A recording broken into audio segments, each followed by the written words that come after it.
Hi folks, and welcome to another Docmack production. Today what I'm going to do is I'm going to clean the mass airflow sensor, which is this one right here. And I'm working on a 2GR-FE engine, which is right there.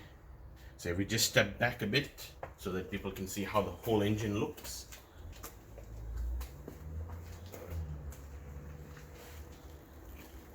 Alright, so before I start, I'm going to tell you why I'm thinking of cleaning this one. So currently I'm getting quite poor fuel economy. I'm getting about 16.7 liters per 100 kilometers, which is very poor fuel economy. And what this unit does is it measures your air and fuel ratio. And sometimes what happens is there's a little pitot tube inside there, which can get quite dirty over time. And that is where I'm going to clean it. Now, to clean that, I have purchased the CRC MAF Airflow Sensor Cleaner, and it says it does restore 4 to 10 horsepower, and right there it says increases kilometers a liter, which is your fuel economy as well. Now, out of this can you can do 2 MAF Airflow sensors quite easily. So without further ado, I'm going to come and unscrew this one right now.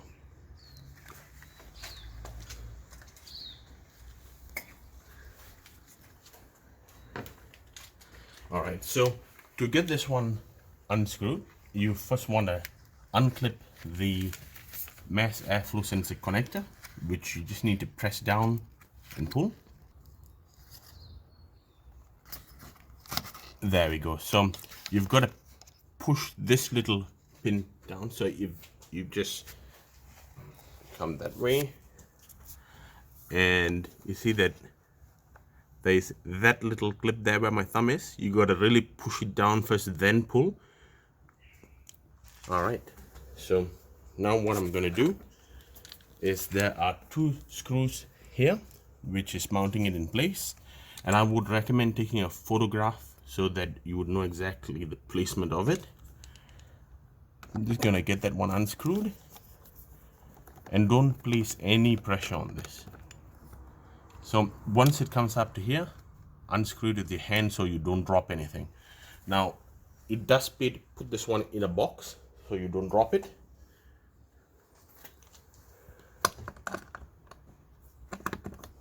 And easy does it.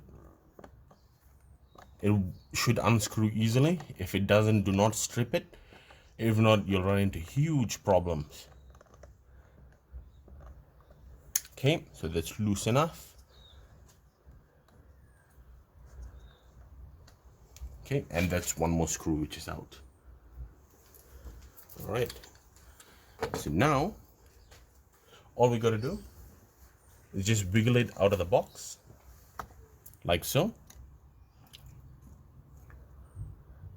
And that is your mass airflow sensor. Right? So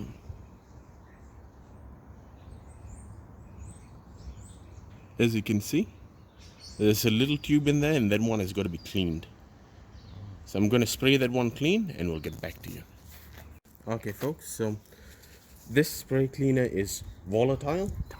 So you have got to spray it in open air.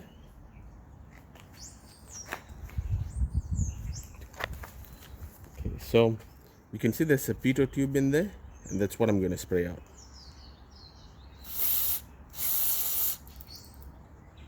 Now you don't want to wet the connections, and you just got to spray it out right there.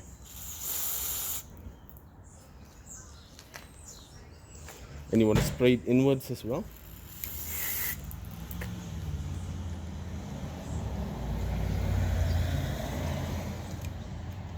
Then you want to flush it out.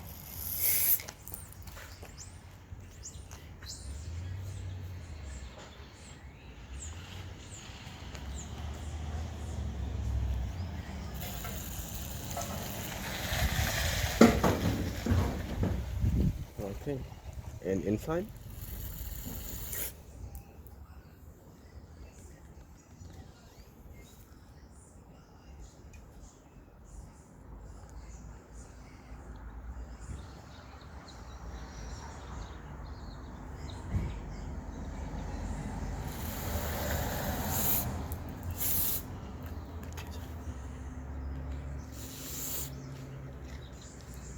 Okay, and that should be all you need to do, and now you need to let it air dry. Alright guys, we are now back after cleaning the unit. As you can see, here is where the silver color pitot tube is, and that's the one which I had cleaned. And you never want to actually touch it. You only need to spray it in that area. Do not use any cotton buds, or do not place your fingers in there. That's the whole reason that is behind this little plastic bar here. Now you must not forget to spray inside here. There are 2 additional connections on the inside. I'm not sure if the camera is picking that one up, but it's right in there. Okay, so I had allowed about 30 to 40 minutes for it to dry. It does evaporate when you spray it, but it always pays to let it dry up properly first. Now I'm going to reinstall this one, and we're going to go back to the car. Alright folks, so as you can see, I just placed a cloth so that nothing goes in there, and I just cleaned the general area prior to pulling this bit out, so you don't want any garbage falling in there. Okay, so now what I'm going to do is I'm going to place it back the exact same way that it was taken out, like so. And you want to make sure that the screws and the groove actually fits in perfectly. So what you're going to do is you're going to turn on the flash so that you can see a little bit better.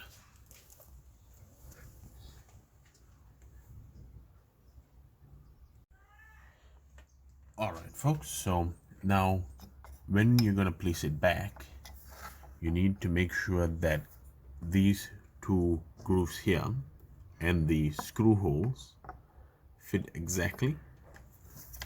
That's how you gauge your placement before you put in the screws, and then press it down so that it forms a nice tight little fit. So it doesn't just go in like that, it goes in closer, and then there's a click. So if you go in a little closer, you can see that the screw holes now match properly. Now I'm going to put one of the screws back first.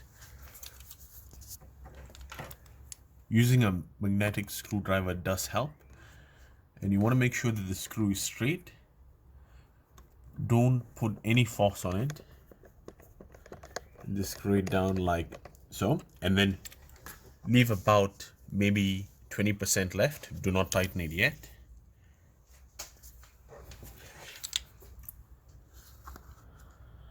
And then you want to put this one back in here like so.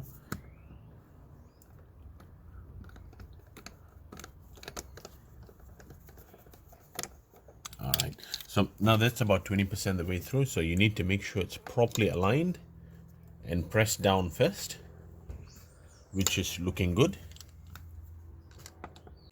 Okay, right, so now I've got it that it tightens fully. You want to get in there and a little bit of a tighten. That's done. And a little bit of a tighten. That's done. You don't want to strip the screws. Now what you need to do is you need to place the connection in and slowly slide it in. Put 2 fingers here so that it comes in exactly the same point. We're about 70% the way through, and just push until you hear that nice satisfying click. Alright, so we are pretty much done with the mass airflow sensor cleaning. What I'm going to do now is I'm going to start the engine.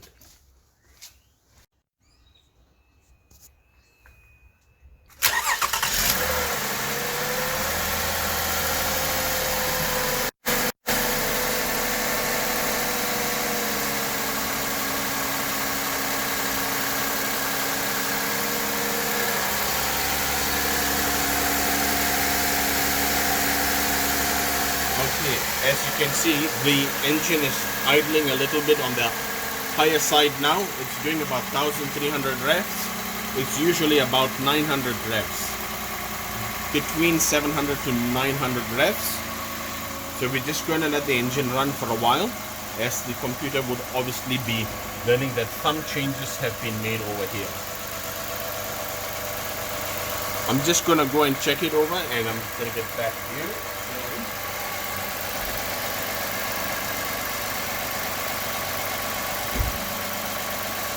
We are now on 970 revolutions per minute. We're just gonna let the engine run. There's no engine check lights at all.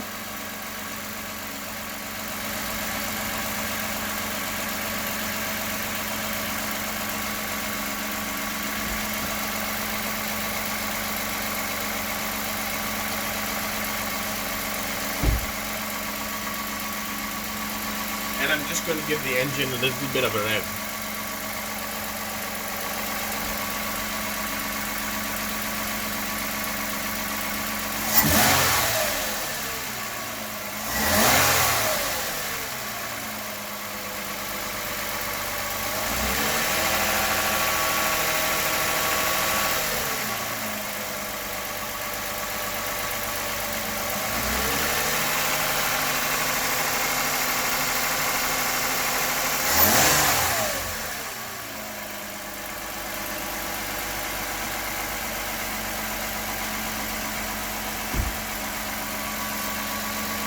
The engine is still revving a little higher than usual, so I'm going to take the car out for a drive now.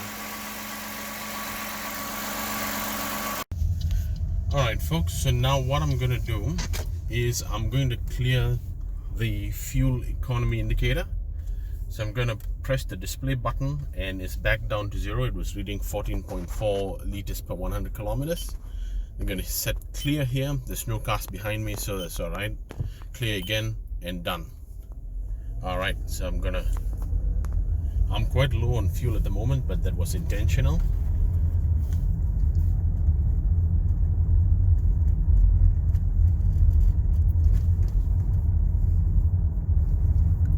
Alright, so taking it a bit easy, not over revving the engine or anything, which I might do a little later.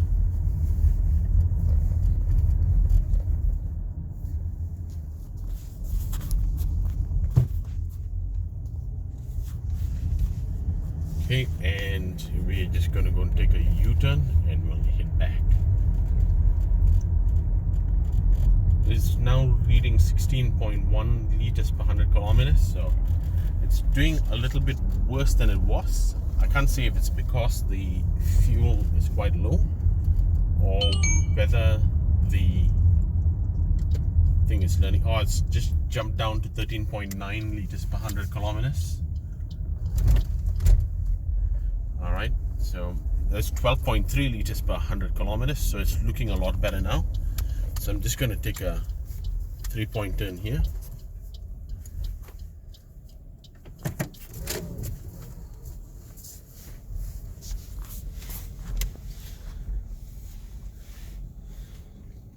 Engine is now revving at about 650. Alright, we're on 13.4 liters per 100 kilometers. And from here, I'm going to rev the engine a bit.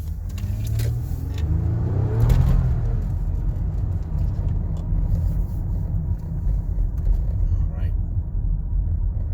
That is up to 16.8 liters per 100 kilometers, so you can see at least that it's working now. But we'll need to fuel up the car, and I'm just going to take it easy back on a normal trip.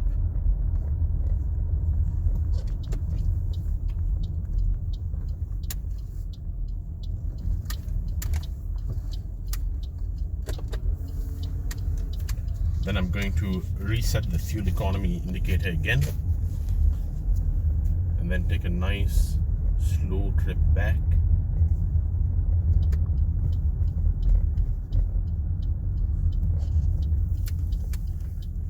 Now usually there will be some check engine lights which has come on, but as you can see there are no engine check lights at all, and it's now showing 12.4 liters per 100 kilometers. Now I would recommend not to rev the engine too much from now. That is just the one rev that I wanted to do, just so that we can see that the power is there and we can see that it fluctuates between high fuel economy and the low nice fuel economy.